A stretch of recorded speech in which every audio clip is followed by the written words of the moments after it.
Level 1. Intake.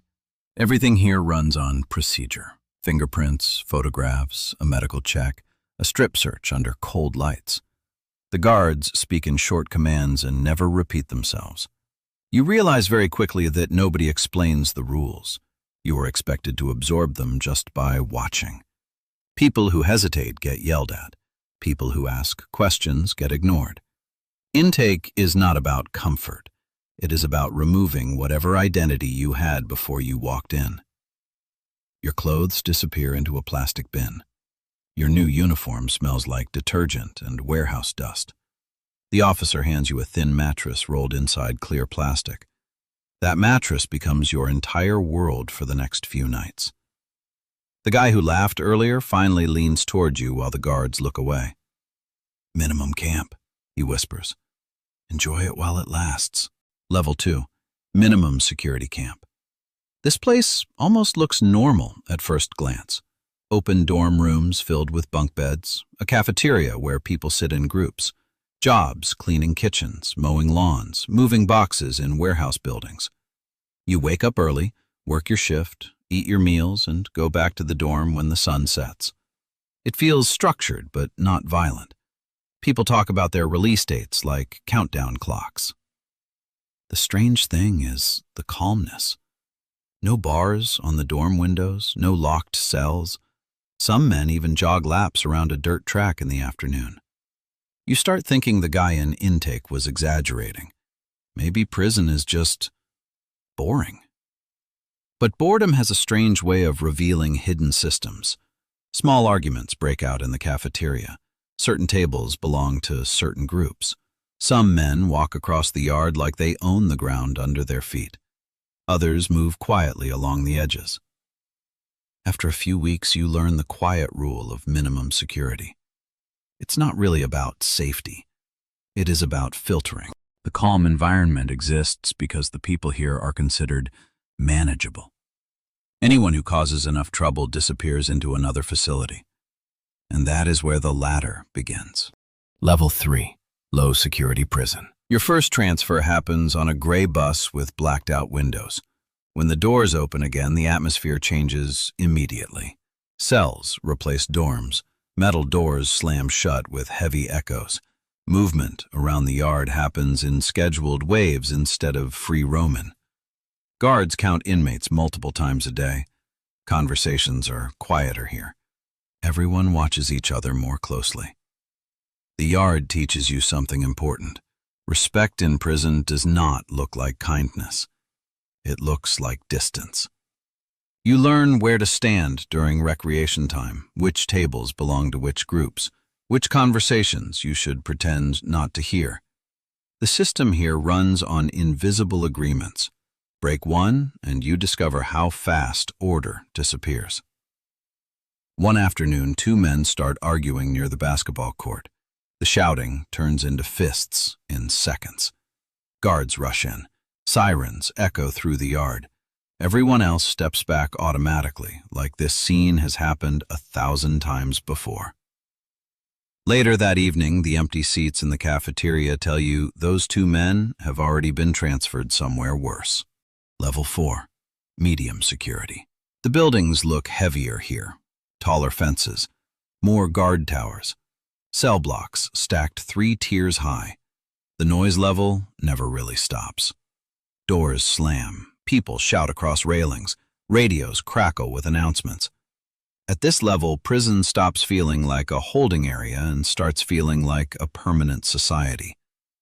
Groups organize themselves openly now. People eat, exercise, and move according to alliances you slowly learn to recognize. Nobody explains them directly. You pick them up through observation. The yard becomes a map of territories. Walking in the wrong direction during the wrong hour can cause problems you never intended to start. Fights are no longer rare here. They are predictable storms. You see them forming before they happen. Two groups arguing in whispers for days. Extra tension in the cafeteria line. Then suddenly chairs scrape back and everything explodes. Guards restore order eventually, but the lesson remains clear. Medium security teaches you the value of reading situations before they become dangerous. Level 5. High security prison. Transfers stop feeling temporary now.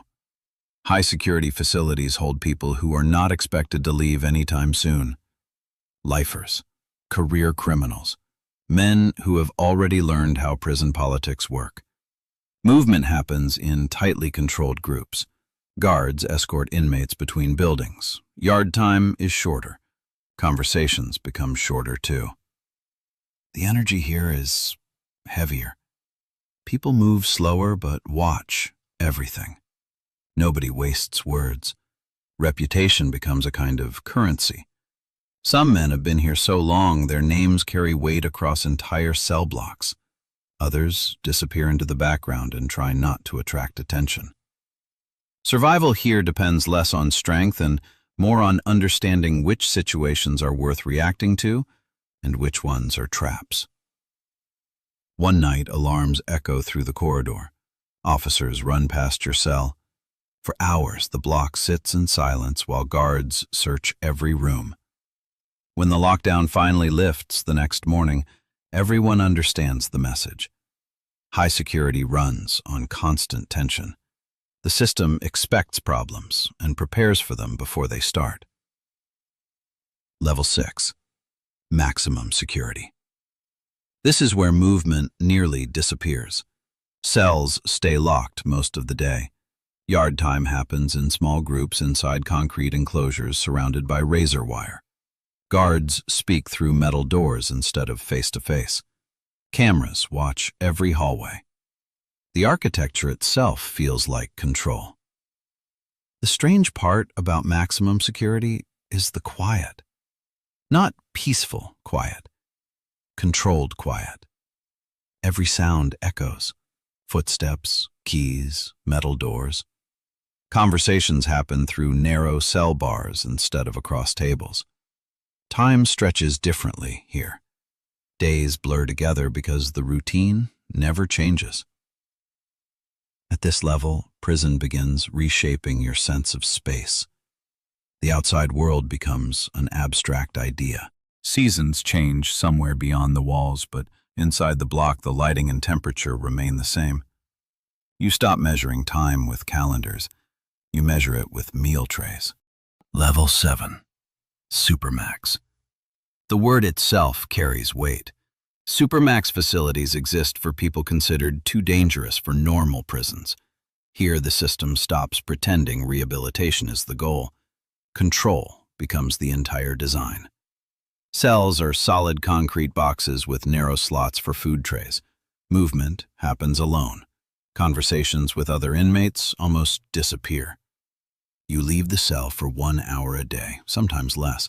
Even that hour happens inside another concrete room that looks like a cage built inside a larger cage. Guards monitor everything from behind glass panels. You start noticing how loud your own breathing sounds when there is nothing else to listen to. Level 8. Isolation. Solitary confinement strips away the last pieces of normal interaction.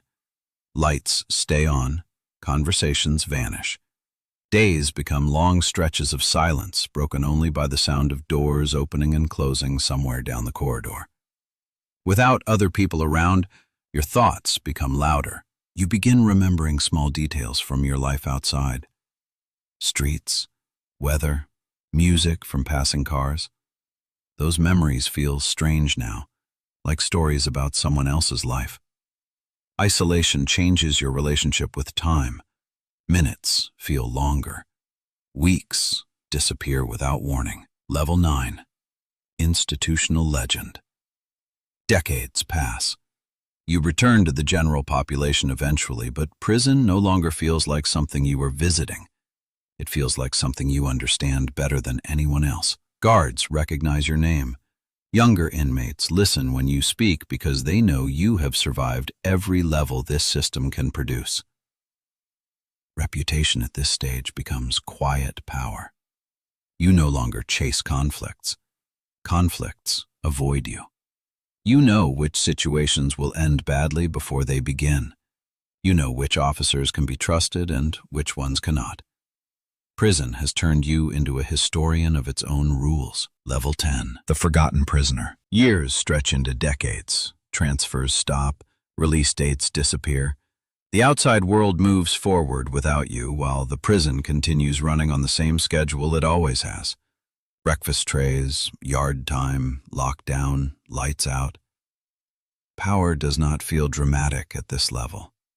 It feels distant.